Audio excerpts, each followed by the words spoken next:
How's it going, everybody? It is about 10:45 on Saturday morning, January the 18th, 2020. I am headed home from a, shall we say, extracurricular work meeting. And it's time for the first episode of Riding in Cars with Cards of the 2020 calendar year. First to note, no, I did not make my New Year's resolution to embrace the lack of hair. I just was trying to make a good first impression on the board of directors and did not want to be wearing a hat. So, I realize the hairline has got up and run away. That is beside the point. What I want to talk about this week, as it pertains to Magic, we did Homeward Path on Thursday. I'm still in the process of figuring out how in the world I'm going to get that uploaded to Pure MTGO, but it is on constructivecriticism.com if you want to check it out. In the near future, episodes of Homeward Path will also be uploaded onto YouTube to, for convenience sake, because I know some of you only get content from me through here, and while I appreciate that, you're not getting the full experience. So, what are we talking about this week? Well, Homeward Path was about English, broken, brain, not functional. Homeward Path was about knowing your role, adjusting your role according to the matchup that you're playing against, regardless of what deck you're playing. Just knowing, figuring out the correct way to play each and every matchup. And over the weekend, or over the last week, I've gotten to know an archetype that I can't believe it took me this long to pick up. Honestly, the deck is super sweet. It does a ton of very powerful things. Individually, its cards are pretty powerful, and then the way it utilizes them, the way it leverages them, leads to a very potent, powerful engine.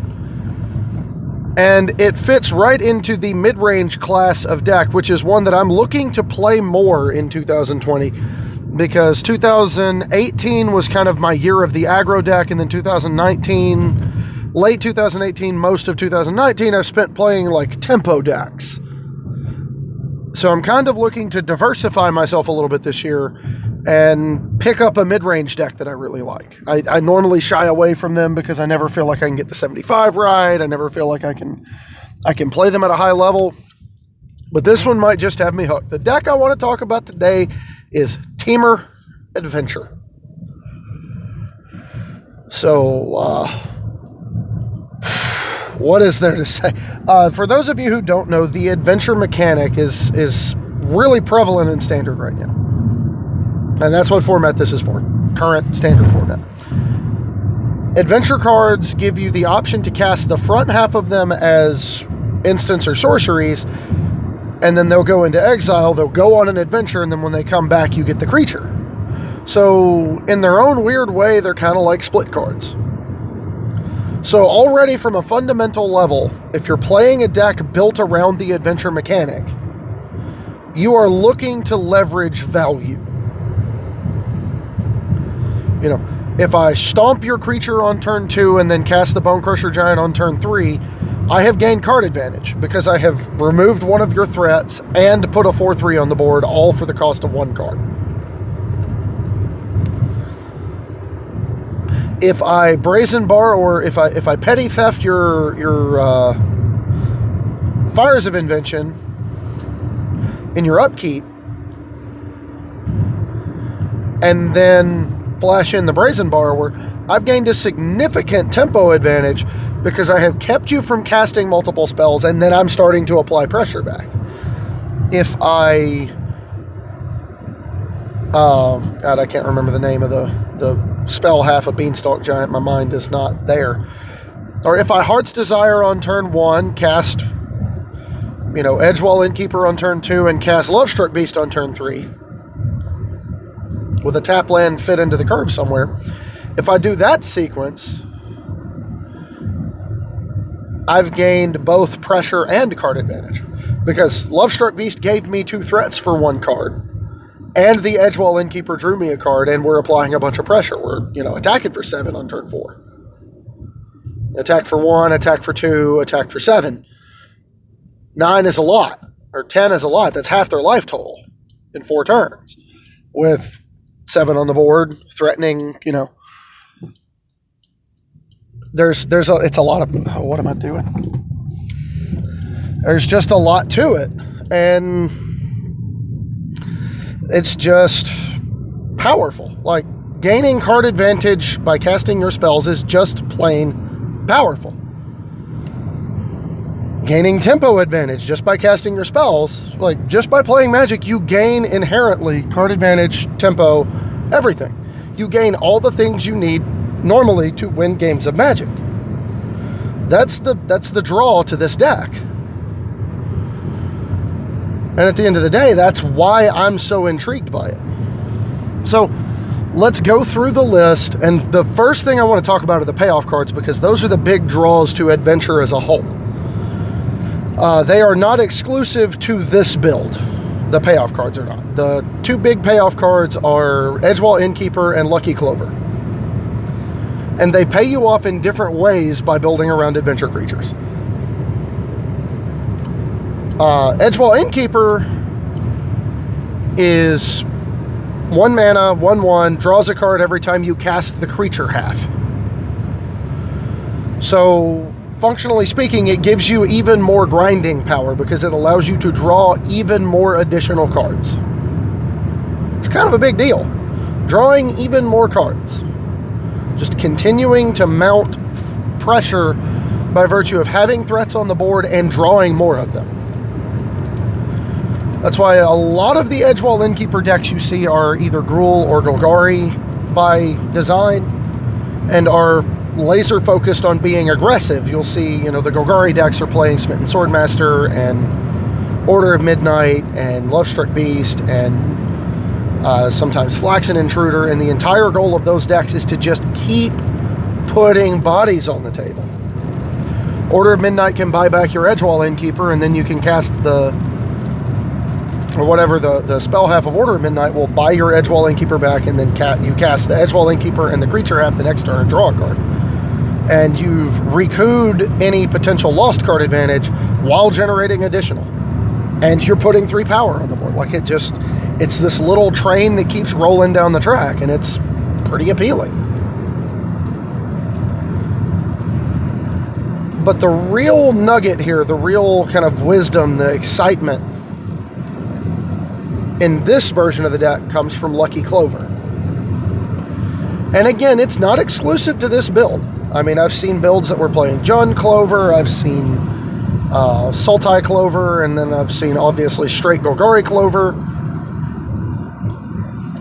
And the secret for Lucky Clover is the fact that you curve into it on turn 2, and then instead of getting paid off by drawing additional random cards when you cast the creature half, you just get an extra copy of the spell half. I like it. I like it a lot. I like it a lot. Even something as innocuous as turn 2, turn 1 Innkeeper, turn 2 Hardcast and Ember Shieldbreaker because you don't have anything better to do with your life. And then on turn 3, you just go, okay, Clover, Heart's Desire, make 2 1/1s. Well, now your opponent's got 5 power on the board they got to deal with. They got to clear all that out. And you still have the Lovestruck Beast available to cast.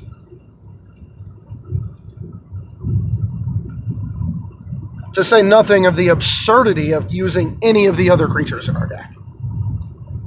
There's been situations where I have cast this spell half of Embereth Shieldbreaker in order to blow up a Witch's Oven and a food token. The Witch's Oven having already been tapped, you blow up the remaining food token in the Witch's Oven in response to your opponent reviving a Cauldron Familiar. Suddenly, they're not in as good a shape as they thought. Or not in response, it is a sorcery, I suppose. But they activate the Witches, or you force them to activate the Witch's Oven. They go ahead and loop the Familiar a couple of times. They got a food left over, and then you just kill it. You just blow it up. To say nothing of how bonkers that is against the weird little standard, like All That Glitters Affinity decks. That blows those up.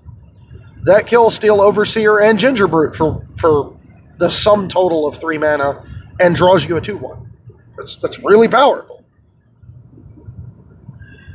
And that's like the worst adventure card in our deck. The dream curve is to turn 1 Innkeeper, turn 2 Clover, turn 3 the adventure half a Beanstalk Giant. Go get 2 lands. You're set up for 6 lands on turn 4. You can do whatever you want. Like, ew, that is disgusting. You just, your card velocity is really high. You create card advantage in a way that traditional means of interacting with card advantage, like discard spells or what have you, don't work. Because a lot of your card advantage is tied up in on-the-field ability and spells that are in exile that you're allowed to cast. And you win by just grinding your opponent into dust. Sometimes you'll get really fast, there'll be draws that feel really fast, right? You'll turn 1 Innkeeper, turn 2 Clover, turn 3 stomp 2 things, turn 4 Bone Crusher, Heart's Desire, make 2 1/1s, and you're just off to the races at that point. You've got 4, 5, 6, 7 power on the board. You're bringing more. You got a 5/5 in reserve. You've got, whatever other cards in your hand to protect that lead, and you're just bringing it to them. You're forcing that aggro deck to block. Like, it's great. And then you'll have your more grindy matchups where you're interested in mana. You're interested in mana efficiency. And at that point, you become more interested in other adventure cards. Now, the adventure creatures we're playing 4 copies each of Edgewall Innkeeper and Lucky Clover.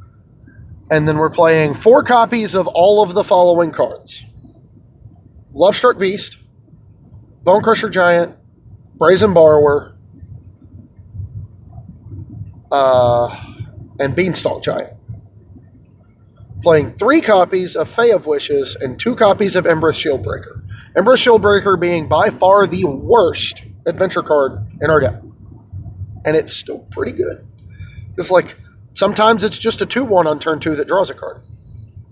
Because you didn't have the Clover. Because you don't want to run the Clover out there, in front of something that might blow it up. So, what's the deal with the not 4-ofs? Well, obviously, Embereth Shieldbreaker, the adventure half, is very narrow. And frankly, we have to fit tap lands into our curve somewhere. I'd rather fit them in on turn 2 than anywhere else. But the other, Fae of Wishes, there's a reason I went to 3 Fae of Wishes instead of the stock 4. And that is they can clog your hand up something fierce. It's 4 mana to cast the spell half. And even if you get it copied, you then still have to pay mana for your spells. You're not a Fires deck. You can't go, granted, cast what I got. It just doesn't work that way. Not unless you're really cheeky and put a copy of Fires in your sideboard. I mean, honestly, might be something to do, but there's not like a really strong reason to do that here. Just, it doesn't fit with anything else you're doing. You're more interested in being able to use Borrower and Bone Crusher or Petty Theft and Stomp on your opponent's turn. Whatever. All of that. Instead, what Granted is doing here is giving us either a way to catch up, or it's giving us a way to go over the top. And that's where this deck falls on the spectrum of trying to identify what role it's playing and how the success of this deck is directly tied to how good you are at recognizing your role in a matchup and playing to it. Fae of Witches is one of the ultimate skill testing cards. It feels like it wouldn't be because it means you have access to your sideboards in game 1. But you have to realize, you can pay 4 mana to get something and have it stripped away. You can be anticipating getting to use it, and then your opponent rips the Thought Erasure, or your opponent, has the out. Your opponent does the thing. You have to pick your spots. You have to choose wisely. A really good example is the card Mass Manipulation. It is a card that is really easy to just want to go get early and, create a back-breaking scenario by stealing a Nissa or stealing a singular powerful threat. 6 mana, take your thing is pretty strong. You know what's better than that? That would be 10 mana, take 3 of your best things later.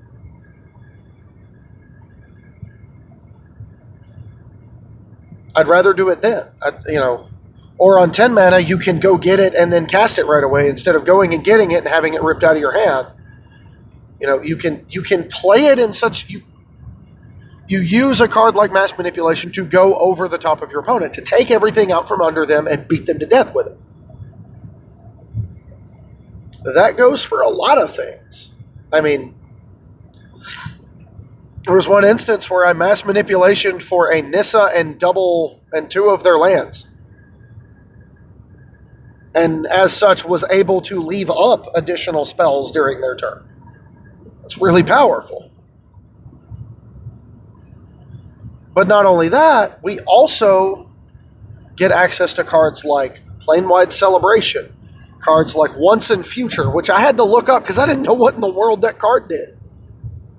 But it's just get 2 cards out of your graveyard to your hand. That's really powerful when all of the cards that are going to be in your graveyard are worth more than a card in the first place.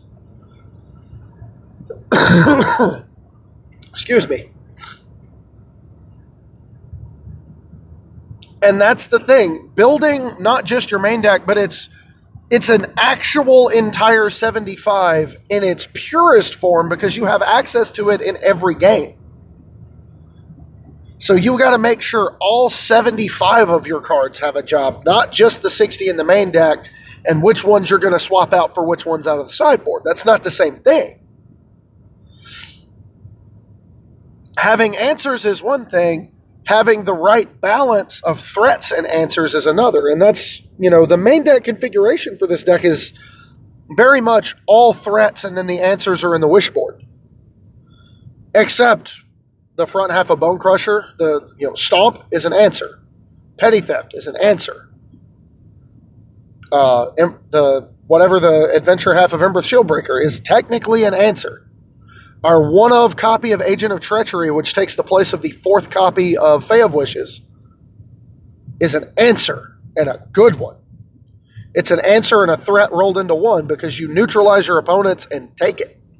It's mine. I'm applying pressure to you with this thing now.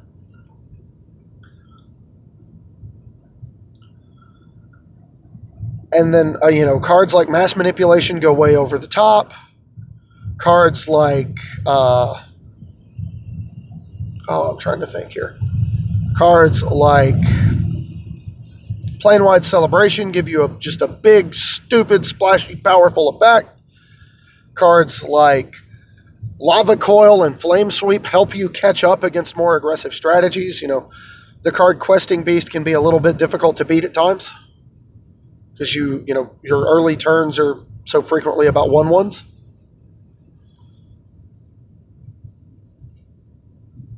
It creates this scenario, it creates this situation where if you play correctly, if you leverage your cards in the most efficient manner, you gain tremendous value. And how you leverage that value, how you utilize it, is the difference between you winning or losing a game. Because you can start to pull ahead, and you may eventually come to a crossroads where you got a couple of cards in your hand, you feel pretty good about your position, but you're not sure what your opponent's got left. How do you approach it from here? You say, okay, what have I got versus what outs are left in my opponent's deck that I think they have? Okay, well, maybe, I've got this Beanstalk Giant on the table. I've got Clover out. I've got Fae of Wishes up. What do I want to go get with the board relatively clear? What if your opponent rips... do I care about card A? Do I care about card B? You can create the situation that will win you the game. Granted, for Cosmotronic Wave and Mass Manipulation in that situation, feels pretty strong. and then your opponent just kills the Beanstalk Giant, and you're left without a threat on the board. And you've just gotten cards that only work, well, like the Mass Manipulation works, but it doesn't work as well when you don't have a threat on the board to pressure back and force your opponent to act.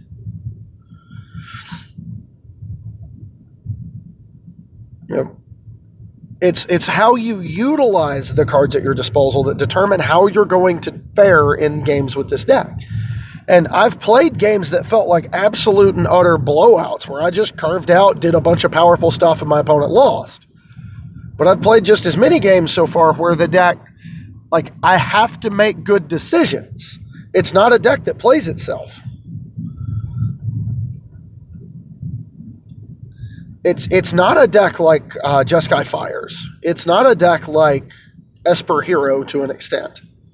You know, yes, I know Esper Hero is a very reactive deck, and there's a lot of decisions to make regarding removal and land drop sequencing and how heavily you want to leverage Hero versus how much you want to make sure you have good interaction. I get all of that. But at its core, it's a reactive mid-range deck that is interested in dominating the board state. Very rarely do you get a draw out of Esper Hero that applies a ton of pressure. You know, you don't have a draw against a deck that's kind of spinning its wheels where you can tighten the screws and force your opponent to pick up the pace or they get run over. You got plenty of those in this deck. Again, turn 1 Innkeeper, turn 2 Clover, turn 3 Beanstalk Adventure. Or turn 1 Innkeeper, turn 2 Shieldbreaker, turn 3 Heart's Desire, or Clover Heart's Desire. It's a lot of pressure on the board. You have draws that can just run people over. By that same token, those same draws can pivot in the middle of the game if the opponent catches up to you and you're forced to change the way you're playing the game in order to, you have to adapt to survive. So that's why I really, really, really, really like Temur Adventure. And I will be talking about it again, maybe not on this show, maybe not on any of the podcasts, but I am definitely going to be talking a lot about Temur Adventure. I like the deck a ton. It's very exciting. Does a lot of powerful things. Does several different things very well, and then, you know, a bunch of different stuff pretty well. And that's kind of where I want to be on a mid-range deck. I don't want to have one that is only specifically good at dealing with one kind of thing. Like, I love that blue-black deck I've been playing for the last, since July, roughly. I love that deck. But it's only good at killing creatures. It's not very good against planeswalkers, and it's not very good against control decks until after it sideboards, which leaves me at a disadvantage going into games 2 and 3. I love playing like the white aggro deck or the red aggro deck. You're really, really good at killing your opponent if they're spinning their wheels, but if they're not, if they can interact, if they can press, you know, they can take that angle away from you. You don't really do anything. So this is the kind of deck I can see myself trying to ladder grind with because it's versatile. And if I've got to sit in front of a computer and play hours and hours and hours of Magic in the attempt to grind up the ladder, I want some variety in my games. I want some fun. I want some excitement. I want to be able to occasionally do something that just makes my opponent's head spin. I can granted for an explosion once the land count gets high enough. Even if it's just, you know, explosion your 6/6 off the board and draw, you know, refill my hand. That's really stupid powerful. Or, you know, we can granted for expansion explosion and then on the next turn cast the spell half of Beanstalk Giant, Gifted Giants, I think it is. And then with the Clover, you know, with a Clover out, copy it, expansion it, copy it again, go get the rest of the lands out of my deck. Seems really good. Let's just draw nothing but gas the rest of the way. Like, it's a weird deck in that it feels a little bit kind of like the Gates deck did, but like way better. You're better against nearly everything because you apply more consistent pressure. You're not bogged down by playing a million tap lands. And your cards are good without their internal synergies, but they're just better when they have them. So that's all I've got for this week, everybody. I hope you enjoyed it. You got questions, comments, concerns, leave them down below. You got suggestions for future episodes. You got ideas. Again, leave them. If you want to get your deck featured on the show, there is a really, really, really easy way to do it. Go over patreon.com/HomewardPathMTG and become a patron of $3 or more. That is the reward for the $3 or more a month tier for Patreon. Your deck moves to the front of the line. So, I want to play a bunch of different decks. I want to talk about a bunch of different decks, but I can't do that if I don't have any sent to me. Please get on that. I can only do so much with what I got. But that's all I got for this week. I hope you enjoyed it. We'll be back next week on we'll be back Thursday going into Friday for Homeward Path. We will get last week's episode uploaded to Pure MTGO at some point in the fairly near future. And we will be working toward getting Homeward Path on YouTube as well. I'm going to set a better recording into rendering and uploading schedule. But as a whole, it's going to be one of those things that, like, once I get in the swing of it, it's going to go a lot smoother. But that's all I got for this week. I hope you enjoyed it. Keep an eye out. One of the Homeward Path episodes in the fairly near future will feature a very special guest. Some of you, especially if you're on here consuming Magic content, particularly Commander content, may know him. He's one of my oldest friends in the Magic community. I've known him a very long time, and we're gonna have some strong words for some people. So keep an eye out for that. That's an upcoming episode of Homeward Path. And remember to check out the new network sponsor for the Constructed Criticism family, of which I am a part, puremtgo.com. Head over there. It is just a cornucopia, a veritable feast of Magic-related content. It is fantastic. I was consuming their content well before I ever became remotely sponsored by them. And also head over to MTGO Traders. Check out their great prices for MTGO cards, packs, tickets, like all of it. They were my preferred vendor back in 2011 when I was playing a lot of Magic Online, and they will continue to be my preferred vendor now.